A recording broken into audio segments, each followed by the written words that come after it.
আল্লাহ তাআলা আমাদেরকে শিখিয়েছেন আমরা যেন দোয়া করি রব্বানা হাব লানা মিন আজওয়াজিনা ওয়া যুররিয়াতিনা কুররাতা আয়ুনি ওয়াজআলনা লিল মুত্তাকিনা ইমামা।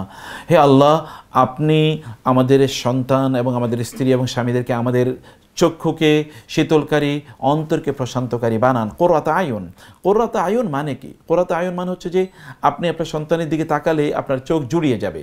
মানে আরবরা তারা মরুভূমিতে যখন তারা থাকতো তখন মরুভূমির লু হাওয়া অথবা প্রচণ্ড গরম তাদের চোখে লাগতো এবং চোখগুলো জ্বলতে থাকতো। তো ফলে তারা তাদের তাঁবুতে আসতো এবং ঠান্ডা পানি দিয়ে তাদের চোখগুলো তারা ধুইতো, মানে তারা ওয়াশ করতো। এই যে চোখগুলো ধোয়ার পর তাদের চোখগুলো একটু শান্ত হতো না, এটাকে বলে কোররাতা আয়ুন। এই কোররাতা আয়ুন অথবা আপনার সন্তানকে দেখে বা আপনার স্ত্রীকে দেখে বা আপনার স্বামীকে দেখে, তাদের ভালো মানুষই দেখে আপনি তখন আল্লাহ শুকর বা কৃতজ্ঞতা আদায় করার পর আপনি বলেন যে আলহামদুলিল্লাহ, তুমি আমাকে এরকম সন্তান বা এমন স্ত্রী বা এমন স্বামী আমাকে প্রদান করেছো। এই যে আপনি কৃতজ্ঞতার কারণে, আনন্দের কারণে আপনার চোখ থেকে যে পানি পড়ে, এটাকে মানে পার্লস এর মতো করে বা drops of water, tears role down from your eyes, এটা কিন্তু মানে ইয়ের মতো মনে হয়, পার্লসের মতো মনে হয়। এই কারণে এটাকে আল্লাহ তাআলা বলছেন কোররাতা আয়ুন। তো আমাদের সন্তানরা বা আমরা নিজেরা যেন এরকম অন্যের জন্যে বা আমাদের আত্মীয়স্বজন যারা আছে, আমাদের প্রিয়জন যারা আছে, তাদের জন্য যেন আমরা চক্ষু শীতলকারী হই। এটি আর নাইম আল মুআজ্জাল কি জানেন?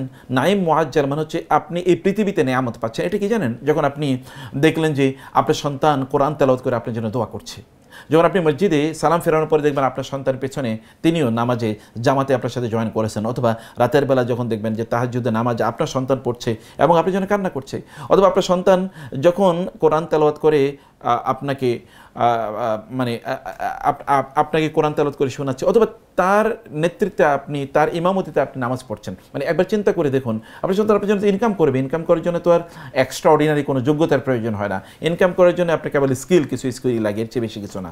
মানে আয় ইনকাম তো সবাই করে। এই দুনিয়ার সবচেয়ে বড় ইউনিভার্সিটিতে পড়লেই যে আপনি সবচেয়ে বেশি আয় ইনকাম করবেন তা কিন্তু না, কারণ সবচেয়ে বেশি টাকা পয়সার মালিকওয়ালারা ইউনিভার্সিটিতে, সবচেয়ে বড় ইউনিভার্সিটিতে পড়ে না। তারা হয়তো ছোটোবেলা থেকে ব্যবসা বাণিজ্য করেছে বা তাদের বাপদাদারা ব্যবসা বাণিজ্য করেছে। ফলে আপনি মানে আপনার অন্তরকে প্রশান্ত করা, চক্ষুকে শীতল করার জন্য যদি আপনি নিজকে এমনভাবে উপস্থাপন করতে চান বা আপনার সন্তানকে, তাহলে ওরা, আচ্ছা আপনি একবার চিন্তা করতে, আপনার সন্তান সুললিত কণ্ঠে কোরআন তেলাওয়াত করছে, আপনার সামনে কোরআনের ব্যাখ্যা করছে, আর আপনি মনোযোগ দিয়ে শুনছেন, আপনার চোখ থেকে পানি পড়ে যাবে না? তখন পড়ে যাবে। আপনি যখন দেখবেন আপনার সন্তান মানে আপনার জন্য দোয়া করছে, রব্বির হামহুমা কামা রব্বায়ানি সগীরা বলে কান্না করছে, তখন কিন্তু আপনার চোখ থেকে পানি পড়বে। যখন আপনি দেখবেন আপনার স্ত্রী আপনার জন্য আল্লাহর কাছে দোয়া করে কান্না করছে, আপনার স্বামী আপনার জন্য দোয়া করছে, আপনি আপনার সন্তানের জন্য দোয়া করছেন। আমরা কি আমাদের সন্তানের জন্য দোয়া করি? কারণ আমরা আসলে ওই জায়গায় নাই। তারবিয়া থেকে আমরা ঠিক এই কাজটি করছি। ছোটো বাচ্চারা ধরুন আপনি নির্ভরযোগ্য হাফেজ সব পাবেন না, অথবা মক্তবগুলো প্রায় বন্ধ, অথবা আপনি এমন জায়গায় যেখানে আপনি ভালো শিক্ষক পাবেন না, কিন্তু আপনি এখানে তারবিয়ার মাধ্যমে শুদ্ধ করে সুন্দরভাবে তারা মানে কায়দা নুরানিয়া থেকে শুরু করে নাজেরা, তারপরে মানে হিফজুল কোরআন, গুরুত্বপূর্ণ সূরাগুলো তারা এখানে মুখস্থ করবে। পুরো কোরআন যদি তারা মুখস্থ না করতে পারে, অনেক বাচ্চারা এখানে তারা কোরআন মুখস্থ করে গেছে, আলহামদুলিল্লাহ। এটা তো সম্ভব। ডিস্টেন্স লার্নিং এটা তো এখন হ্যাজ বিকাম কমন প্লেস। এখন সবাই কিন্তু ডিস্টেন্স লার্নিংয়ের ব্যাপারে পৃথিবীর বড় বড় মানে বিদ্যালয়গুলো, বড় বড় শিক্ষালয়গুলো কিন্তু তারা এই মানে অনলাইন লার্নিংয়ের তারা প্ল্যাটফর্ম তৈরি করেছে। আর এগুলো তারবিয়ার যেটা বৈশিষ্ট্য, তাহলে সবগুলো ক্লাস লাইভ, টিচারদের সাথে ইন্টারাকশন করার এখানে সুযোগ আছে। তো আমরা আপনাদেরকে নাসিহা করছি যে আপনার দিনী জ্ঞান অর্জন করুন প্লিজ।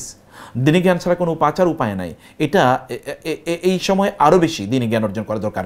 ঘরে বেশি বেশি থাকুন, ঘর থেকে বাইরে কম যান। ঘরে থাকুন, আল্লাহ সুবহানাহু ওয়া তাআলার জন্য সময় দিন, যতটুকু বাইরে যাওয়া দরকার ততটুকু যান। বোনদেরকে বলবো যে আপনারা দিনী জ্ঞান অর্জন, আপনি যখন রান্নাবান্না করেন তখনও কিন্তু দিনী জ্ঞান অর্জন করতে পারেন, সমস্যা নেই। তো আপনি হেডফোন ব্যবহার করে আপনি ক্লাসগুলো করতে পারেন।